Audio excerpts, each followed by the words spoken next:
At sa pagpapatuloy ng ating recap, samantala wala pang gaanong problema sina Yui at Panda sa kanilang gawain dahil sa tulong ni Panda. Nakolekta na ni Yui ang lahat ng orb na kailangan niya at kahit medyo masungit ang itsura ni Panda, sa tingin niya ay maaasahan naman talaga ito.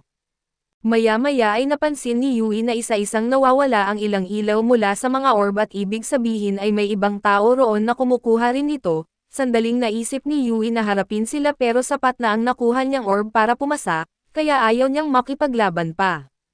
Pero bago pa siya makaalis ay nagsimula ng lumakad si Panda papunta sa kalaban kaya't napilitan si Yui na sundan siya. Sa kasamaang palad ay tatlo ang kalaban nila rito kaya hindi sigurado si Yui kung kaya niyang labanan ang tatlong tao ng sabay-sabay.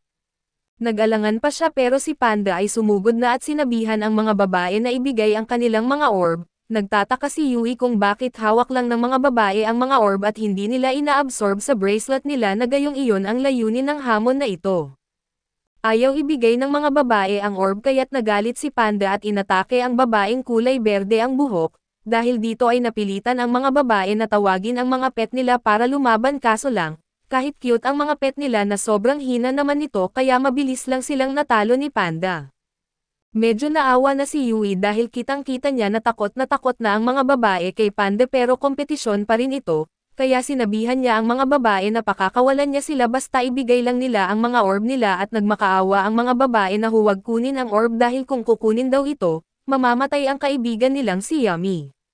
Mukhang mas komplikado ang sitwasyon kaysa inaasahan kaya't naupo si Yui para ipaliwanag nila ang buong kwento. Sinabi ng mga babae na bago silang idol group mula sa bahay ng Kinyo at inutusan sila ng amo nila na sumali rito bilang pampasikat lamang.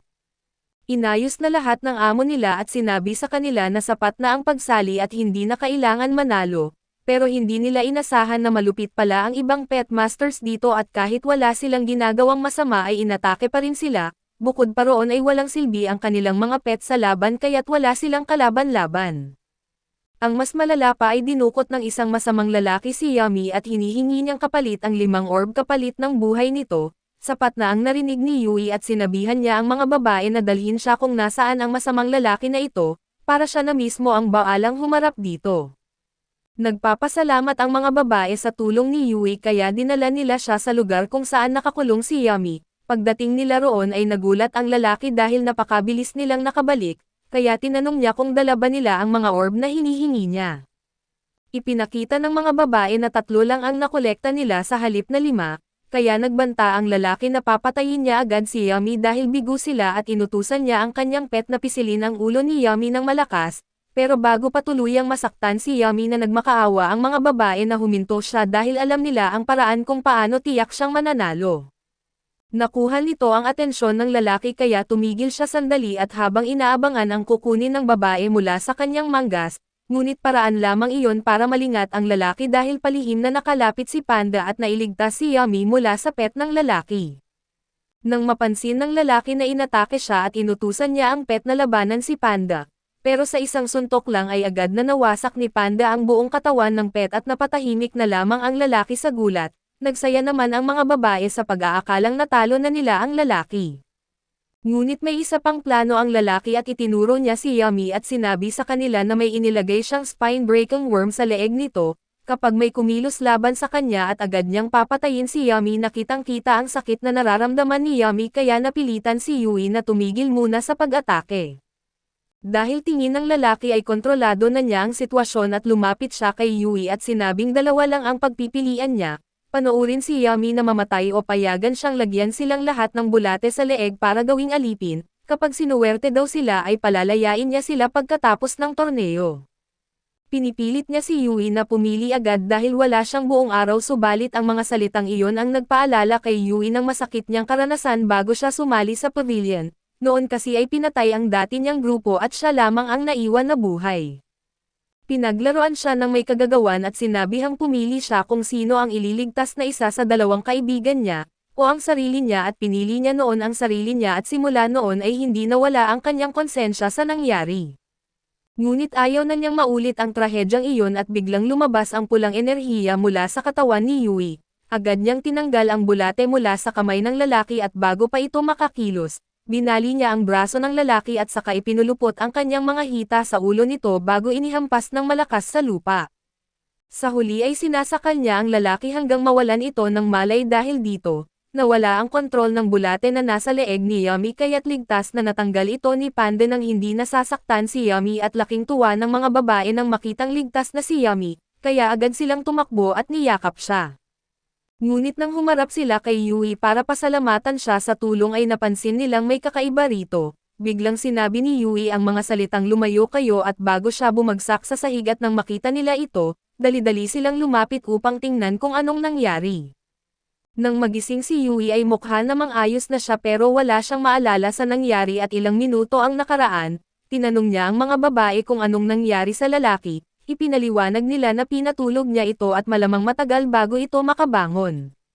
Nagulat si Yui dahil hindi niya maalala na ginawa niya iyon pero dahil wala ng problema, binanggit niyang kailangan na niyang bumalik sa team niya kaya nagpaalam na siya. Pero bago siya umalis ay tinanong siya ng mga babae kung saang grupo siya kasali at nang sinabi ni Yui na miyembro siya ng Lianjie Pavilion, binigay nila sa kanya ang mga orb na kanilang nakolekta at may hiniling din silang pabor at ayaw na nilang sumali pa sa kompetisyon, kaya pagkatapos ng lahat na gusto nilang sumali sa pavilion ni Yui.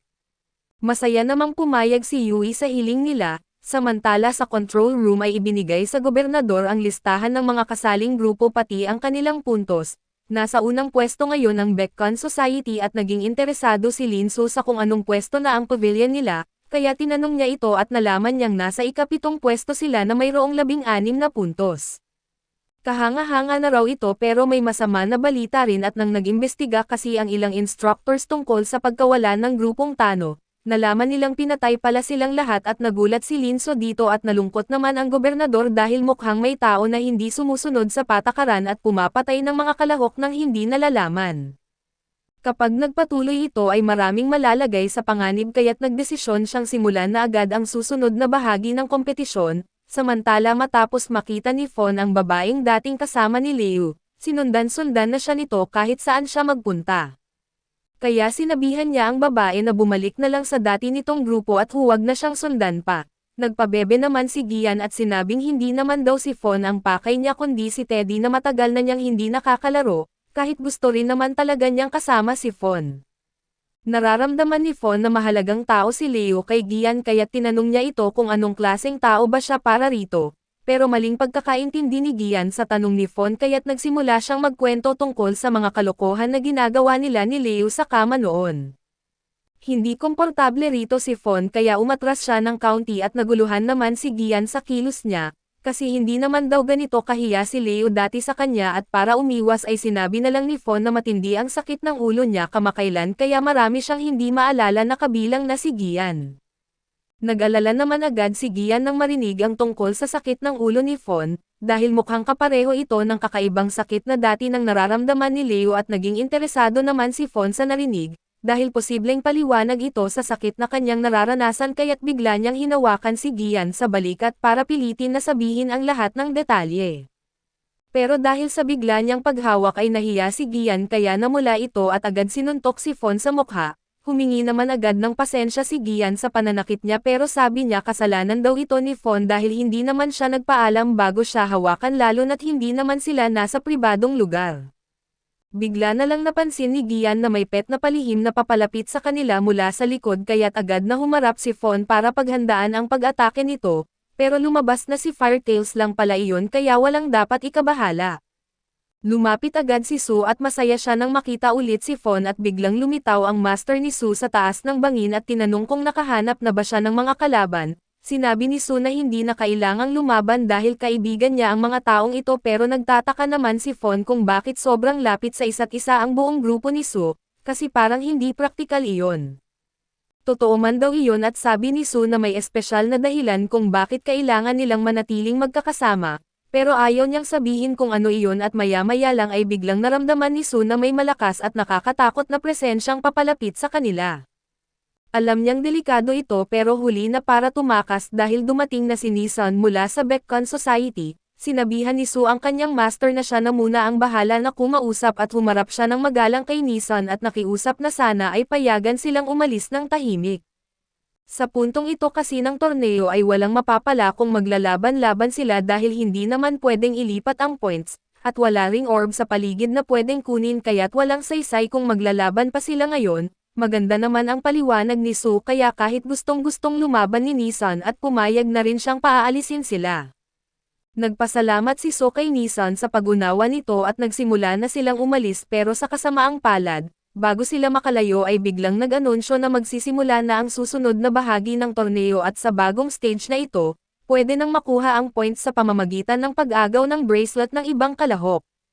Dahil dito ay may dahilan na si Nissan para labanan sila at tumalon agad siya mula sa bangin at lumapag sa harapan ni Fon. Handang lumaban si Fon pero si Gian at Su ay hindi kaya't dinala agad ni Su si Fon para tumakas sila. Tinanong ni Fon kung bakit ayaw lumaban ni Su.